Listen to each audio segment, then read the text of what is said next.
Are you looking to do quick, cheap, and easy upgrades on your mini bike? You've come to the right place. In this video, I'm going to show you the most cost-effective way to make your own custom exhaust pipe and install a full intake kit. That includes putting a bigger jet inside the carburetor and putting a bigger jet on the top of it that a lot of people forget to do. Heads up, you might need a couple things before you can do this. You need a welder and pretty much something that can cut metal, like an angle grinder. But as an end result, this is what your mini bike could look like. Stage 1 air filter kit. It comes with the high and low jet, and I'll show you how to do all of that, as well as put the air filter on and all that good stuff. So watch till the end. It's not going to be a very long video. I'm going to make sure you know everything about this, how to do it, and you'll be ripping down the street in no time. Alright, first thing you want to do is get your 10mm wrench, socket, whatever, and get these two nuts off. Alright, now that this is the 196cc, but if you have something like a Predator that you're working on, you're gonna have to take the tube off of this breather vent, and then there's also a little tube that goes in the valve cover. You just pull it and it comes out, and then you move both of these tabs over and you can pull it straight off, just like that. Yeah, you want to make sure that fuel is off. Take this guy off because we're going to use the new one, and we're going to put our adapter on with the air filter. I might provide a link in the description for the kit that I have. It's the cheapest one I could find online, and I've used them probably a dozen times already. It's not going to be a sponsored link or anything. I'm just putting it up there so you guys can have something to work on. So you can put the new gasket on, this rubberized gasket that comes with this. It seats very nicely. I like it. And then you got this piece we'll put on in a second. And you got this guy right here. This is what we need to go on. So it also comes with a little screw with a Allen key on it. And what you want to do is, looks like a pistol. You want to put it on like this, and then put the screw in by hand. See if I can get it in the threads right there. Come on. Put the little bracket thing above it. It will sit, or it should sit. Well, I guess it's a little bit different on the 196cc, but this little part right here, you just want to lay across the choke so that it doesn't fly off when you're riding, and then we'll tighten that later with the Allen key. But now what you can do is put your nuts back on right here on the studs, just like that, and now we can tighten them down because we're not taking this off again.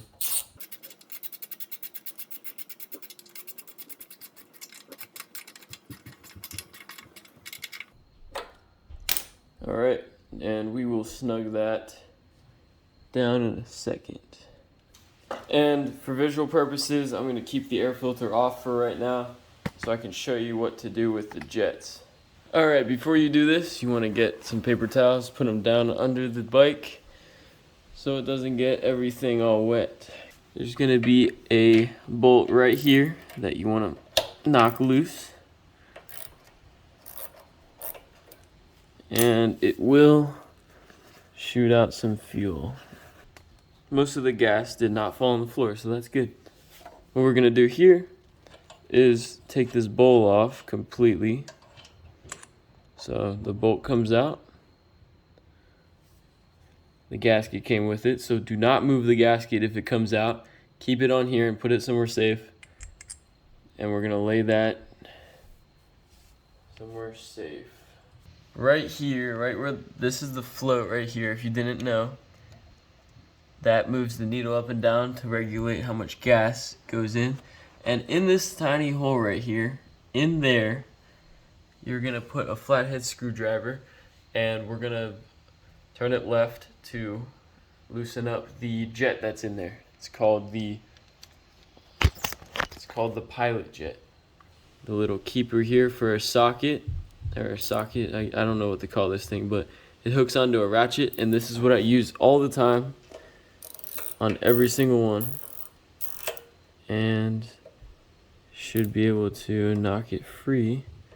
So I ran into a problem when actually doing this. The little jet inside the carburetor that I said had that little notch so you could fit a flathead screwdriver in there to loosen it, that was broken off for me. I got this mini bike used from Facebook Marketplace, and I just wanted to note this, keep this in the video, because this is something that you can run into if you buy a used mini bike off the market, which is probably what you've done.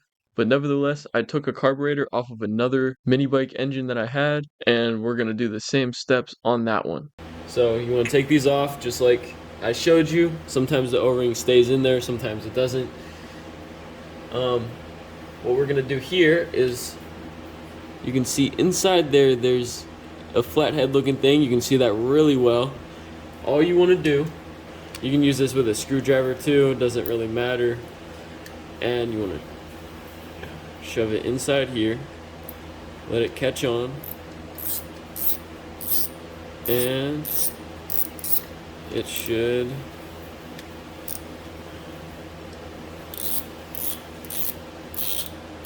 yep, now it's coming out.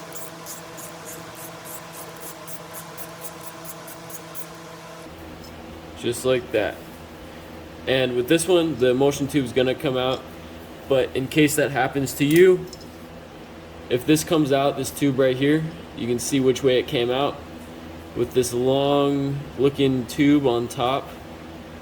That goes in just like this. And there's an upgraded jet, which I'm gonna pull out here. Come on. Okay. Here's one of the upgraded jets. You can probably see without even focusing the camera that it's a big hole right there. This part sticking out so you can screw it in with a screwdriver. And now we'll just screw it in.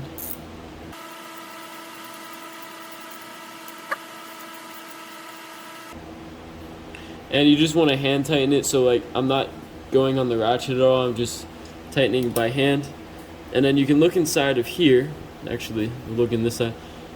If you see that brass looking tube sticking out the middle, that means you did a good job and it's completely tightened. If it's not there, loosen this up a bit and tap it with a screwdriver so that the little part can go all the way in.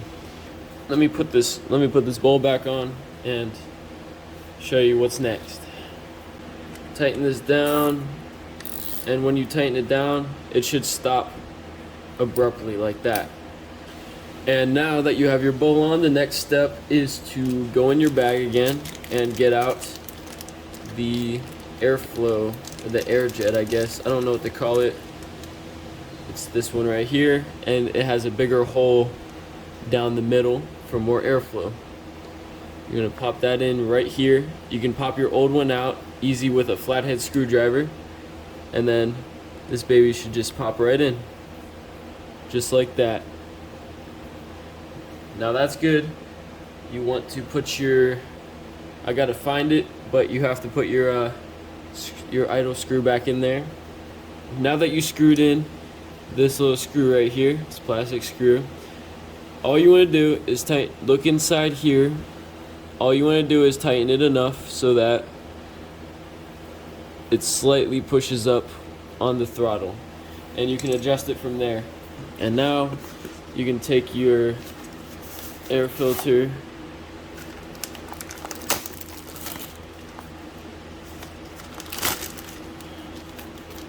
let me zoom this out a little bit. You can take your air filter, and it's already oiled, so you don't have to worry about it. Put this guy over here so that it's about 1/4 of an inch from the end. Tighten it up. Just like that, not going anywhere. And then you can put your cover back on. Full stage 1 kit other than the exhaust pipe, which I'll show you how to do soon. Last but not least, you want to tighten up this little part right here with your Allen wrench. Push it down and tighten it, and you're good to go. Today I'm going to be showing you how to make your custom exhaust pipe for any kind of small engine muffler like this with that flange down there. You can put it on something like this. I actually made this one. This is a custom pipe like that. And this is a custom pipe. I did not make this one, but somebody else did. That's on a 212. And this is a Coleman 196cc. I also have a Razor scooter that I've been building and doing crazy stuff to. This is a 79cc Predator, and I made a custom exhaust pipe for that as well. And it's acting as the kickstand right now.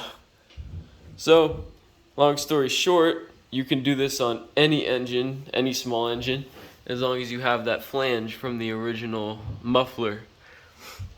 So the first step to doing this is obviously taking off these nuts, and they are 13 millimeter usually, and it'll come off with a gasket. Alright, what you want to do is get an angle grinder or some kind of like sawzall or something like that and cut this flange off from the rest of the assembly.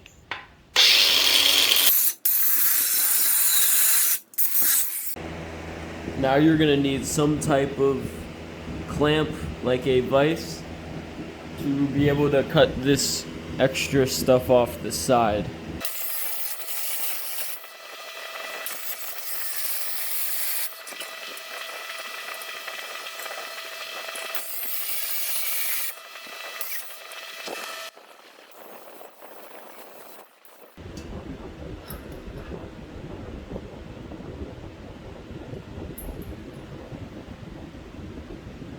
That's what you want it to look like.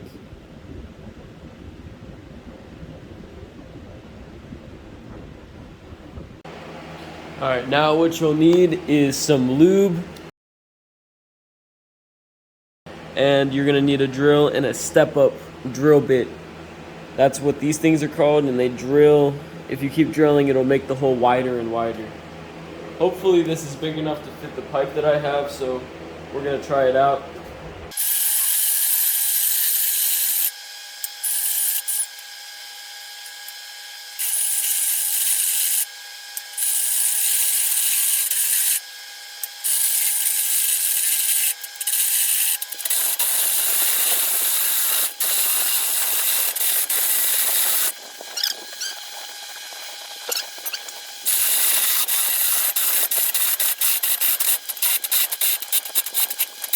Alright, that's the widest it can go, right there. I'm using pretty wide pipe for this because I ran out of my 1-inch pipe. So hopefully this stuff will work. You may not have to go as far. You need to keep checking to see if your pipe will fit inside of this. And if it does, you're doing good. And you can stop drilling if your pipe fits inside of this hole. We're gonna try to go past 90 on this. I'm not sure if it'll work, and it's kind of just messing around because it is fence tubing. I don't know, I'll probably start somewhere close to the middle so we have room for the bend. But I'm interested in seeing if we can get this tube bent enough to exit through the same side the air filter is on. So this is a Harbor Freight tube bender, or a pipe bender anyways, and it's meant to obviously bend pipe with a certain, we're going to go up to 1 1/4, like we're supposed to be at, and then we'll do some crazy stuff.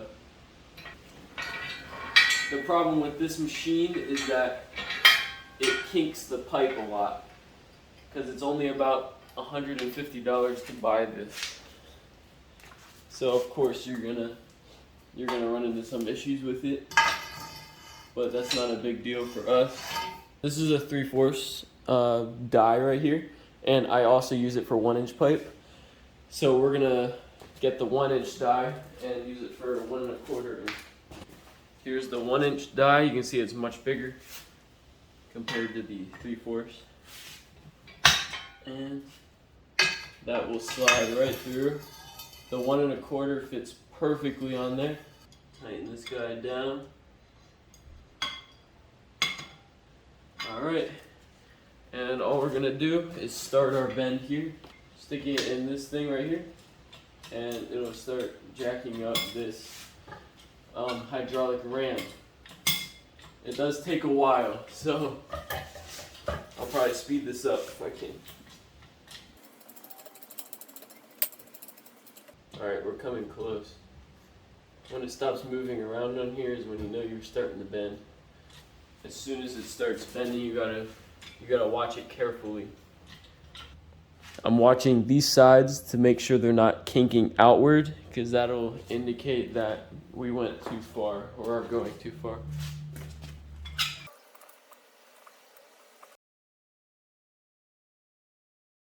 It is a 1/4. You can see it's starting to get flat on the top, so I'm gonna loosen it up and see what it looks like. Our bend's looking good, and it's not kinking yet.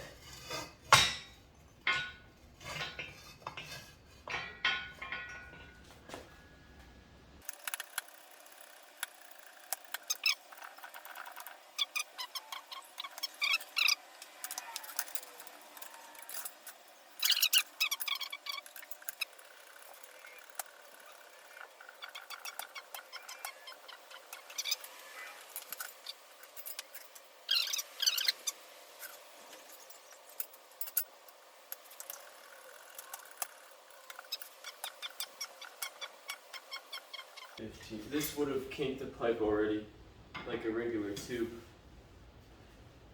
Maybe I should start using fence tubing for my builds. I haven't done this before.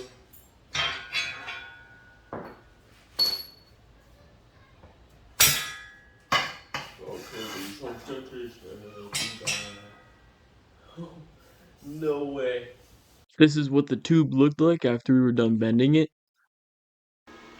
Alright, normally what you want to do is get your flange and shove your pipe inside of it, aka you should be using 1-inch tubing from, like, you can find it at Home Depot and bend it yourself. I probably should have said that earlier. And you won't have to go all the way through with the step up bit like I did. But since I'm using fence post, it's 1.25 size, so it doesn't fit inside this hole.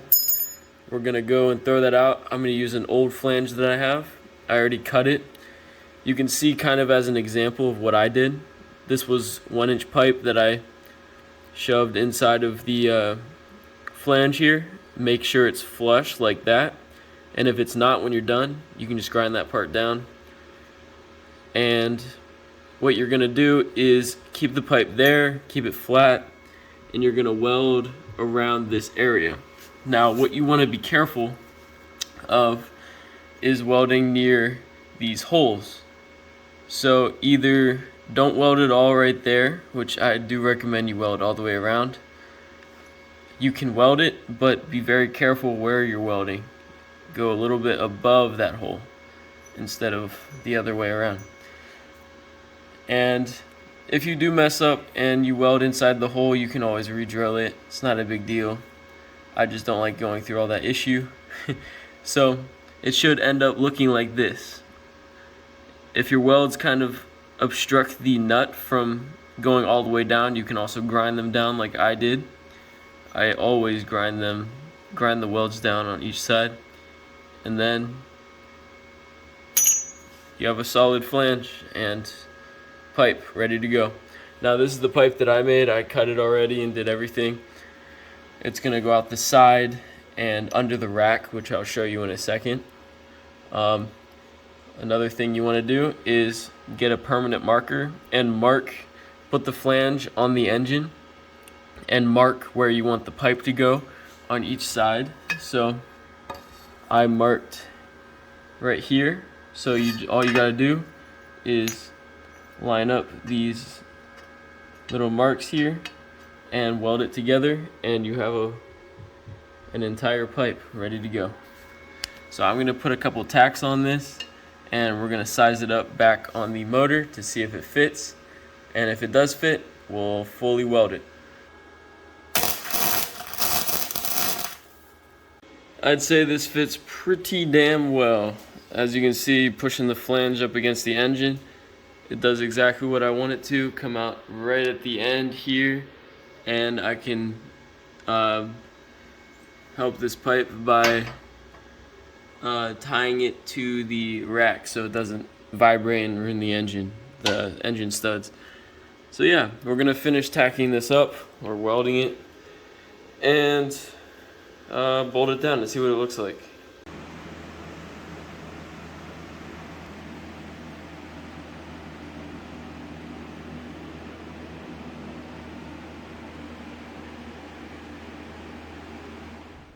Alright, gonna start it out with the custom pipe and the stage 1 air intake. What the? No way.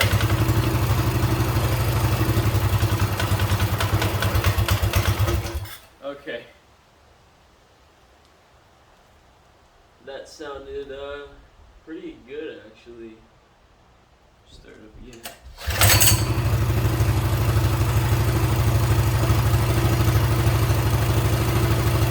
Damn, that's pretty good. It's actually pretty quiet, to be honest.